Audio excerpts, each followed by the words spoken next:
Samantala sa Senado pa rin, inamin ni Senate President Vicente Tito Soto III na totoo nga ang balita at kumakalat sa social media na gusto siyang palitan bilang Senate President dahil sa aniya ay tila hindi na siya nagugustuhan ng kanyang mga kasamahan sa Senado dahil sa pagpabor niya sa mga sangkot na pinuno ng bansa kaugnay pa rin sa issue ng flood control project scam.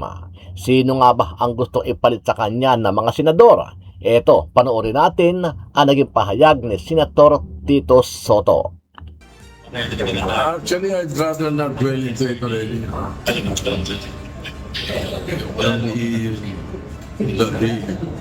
Papag-usapan yung mga...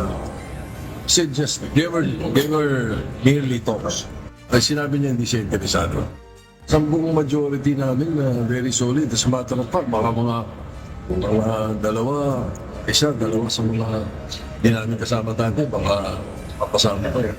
Hindi naman siguro kailangan naman sa inyo. Ayaw ko naman. Hindi ba obvious? Ano ang masasabi mo dito, kabayan? Sama-sama natin panoorin ang buong video at pakicomment nyo po ang inyong mga reaksyon at sariling opinyon.